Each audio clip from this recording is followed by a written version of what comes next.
കൊട്ടാരക്കരയിലെ പോരാട്ടം ഇത്തവണ സംസ്ഥാനം ഉറ്റുനോക്കുന്ന ഏറ്റവും കൗതുകവും വാശിയേറിയതുമായ മത്സരം നടക്കുന്ന മണ്ഡലം 2006 രാഷ്ട്രീയ അതികായനായ ആർ ബാലകൃഷ്ണപിള്ളയുടെ പ്രതാപത്തെ നിഷ്പ്രഭമാക്കിയ ഐഷ പോറ്റി അന്ന് CPM എങ്കിൽ ഇന്ന് കൈപ്പത്തി ചിഹ്നത്തിൽ UDF സ്ഥാനാർത്ഥിയായി മത്സരിക്കുന്നു. എതിർപക്ഷത്ത് നിലവിലെ MLA-യും ധനകാര്യമന്ത്രിയുമായ KN ബാലഗോപാൽ വീണ്ടും അംഗത്തിനിറങ്ങുന്നു. CPM-ന് ഇത് അഭിമാന പോരാട്ടം തന്നെയാകും എന്ന കാര്യത്തിൽ തർക്കമൊന്നുമില്ല. 1977 മുതൽ പിന്നീട് നടന്ന 7 തെരഞ്ഞെടുപ്പുകളിൽ ആർ ബാലകൃഷ്ണപിള്ളയുടെ മാത്രം മണ്ഡലമായിരുന്നു കൊട്ടാരക്കര. UDF-ന്റെ ശക്തി കേന്ദ്രമായ മണ്ഡലത്തിൽ 2006 ഐഷ പോറ്റിയുടെ വരവ് ബാലകൃഷ്ണപിള്ള യുഗത്തിന് അന്ത്യം കുറിച്ചു. 12,087 വോട്ടുകൾക്ക് കേരള കോൺഗ്രസ് ബിയിലെ ആർ ബാലകൃഷ്ണപിള്ളയെ അവർ തോൽപ്പിച്ചു. അന്ന് കേരളത്തെ ഞെട്ടിച്ച ഒരു ജനവിധിയായിരുന്നു അത്. മുതിർന്ന രാഷ്ട്രീയ നേതാവിന്റെ പ്രതാപം അവസാനിപ്പിച്ച അന്നത്തെ CPM-കാരി അവിടെ സ്റ്റാറായി. കൊട്ടാരക്കര എന്നാൽ ആർ ബാലകൃഷ്ണപിള്ള എന്ന സമവാക്യത്തെ പൊളിച്ചടുക്കി. 2011-ലും 2016-ലും വീണ്ടും ഐഷ പോറ്റി തന്നെ കൊട്ടാരക്കരയുടെ ശബ്ദമായി നിയമസഭയിലെത്തി. 2011-ലെ നിയമസഭാ തെരഞ്ഞെടുപ്പിൽ എതിരാളിയായ UDF സ്ഥാനാർത്ഥി NM മുരളിയെ 20,592 വോട്ടുകളുടെ മാർജിനിൽ തോൽപ്പിച്ചു.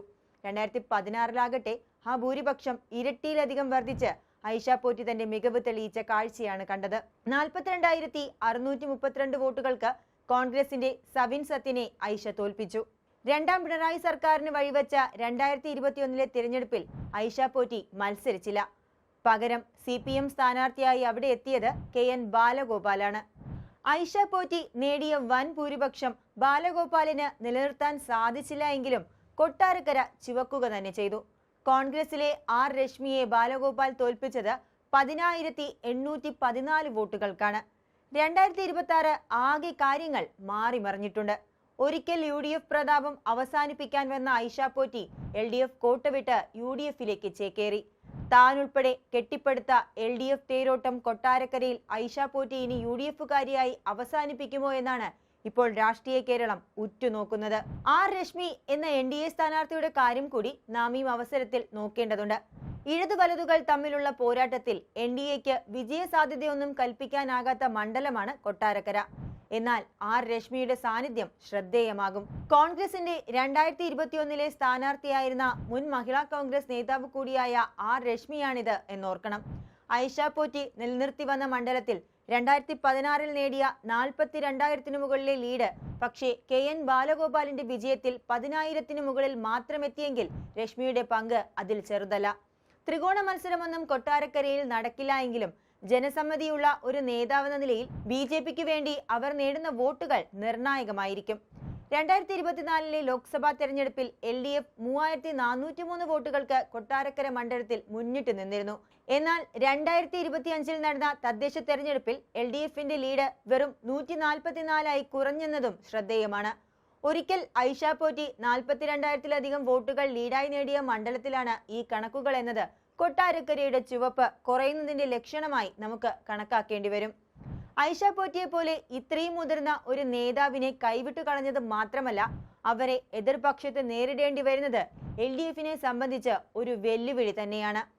ഐക്യജനാധിപത്യ മുന്നണിയോട് ഐക്യപ്പെട്ടിരുന്ന കൊട്ടാരക്കരയെ ചുവപ്പിന്റെ കോട്ടയാക്കിയ അതിന് അടിത്തറയായ മുൻ MLA-യാണ് ഐഷ പോറ്റി. ആ നേതാവ് തന്നെ ഇപ്പോൾ മറുപക്ഷത്തിന്റെ കരുത്തായി മാറി LDF-ന്റെ അടിത്തറ ഇളക്കുമോ എന്ന കൗതുകമുള്ള ചോദ്യത്തിനാണ് നാം ഉത്തരം തേടുന്നത്. ഇവിടുത്തെ പ്രത്യേകത തന്നെ അങ്കത്തട്ടിൽ കൊമ്പ് കോർക്കുന്നവർ തമ്മിൽ വീറും വാശിയും കൂടും എന്നതാണ്. ഒരിക്കൽ ഒരുമിച്ച് പ്രവർത്തിച്ചവർ എതിർചേരിയിൽ നിൽക്കുന്ന യുദ്ധം. വികസനം പറഞ്ഞും വിവാദങ്ങൾക്കിടയിൽ പുകഞ്ഞും ഇവിടെ വോട്ടു പിടിക്കാൻ സ്ഥാനാർത്ഥികൾ രംഗത്തെത്തുന്നുണ്ട്. CPM-ന് തന്നെ ആവശ്യമില്ലെന്ന് തോന്നി. അതുകൊണ്ട് പടിയിറങ്ങുന്നു എന്ന നിലപാടെടുത്ത ആളാണ് ഐഷ പോറ്റി. CPM വിട്ടതുകൊണ്ട് തന്നെ അവർക്ക് ഐഷ പോറ്റി വർഗവഞ്ചകയാണ്. ആ വർഗവഞ്ചകയെ തോൽപ്പിക്കേണ്ടത് CPM-ന്റെ അഭിമാന പോരാട്ടവുമാണ്. എന്നാൽ ഒരിക്കൽ തോൽപ്പിച്ച അതേ ആളെ കൊണ്ട് തന്നെ LDF-നോട് കണക്ക് തീർക്കാൻ ഐഷ പോറ്റി എന്ന തുറുപ്പുചീട്ടിനെ UDF-ഉം ഉപയോഗിക്കും.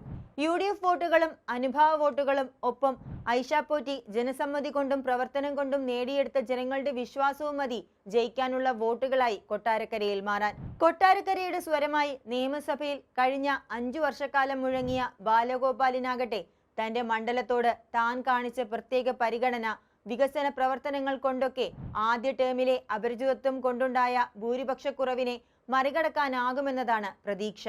ആയിഷ പോറ്റിയുടെയും KN ബാലഗോപാലിന്റെയും വോട്ടുകൾ രേഖപ്പെടുത്താൻ ജനങ്ങൾക്ക് 9-ാം തീയതി വരെ കാത്തിരുന്നാൽ മതി. അതേസമയം രാഷ്ട്രീയ കേരളം വാശിപ്പോരിന്റെ കൊട്ടാരക്കര ഫലത്തിനായി മെയ് 4 വരെ കാക്കണം. ബാലഗോപാൽ തുടരുമോ? ആയിഷ വീണ്ടും അട്ടിമറി വിജയത്തിന്റെ ചരിത്രം ആവർത്തിക്കുമോ എന്ന് നമുക്ക് നോക്കാം. കൂടുതൽ വാർത്തകൾക്കും വിശേഷങ്ങൾക്കും ഞങ്ങളുടെ channel like, share and subscribe ചെയ്യുക. കൂടാതെ സബ്സ്ക്രൈബ് ബട്ടണിലെ ബെൽ ഐക്കൺ ഇനേബിൾ ചെയ്യാനും മറക്കരുത്.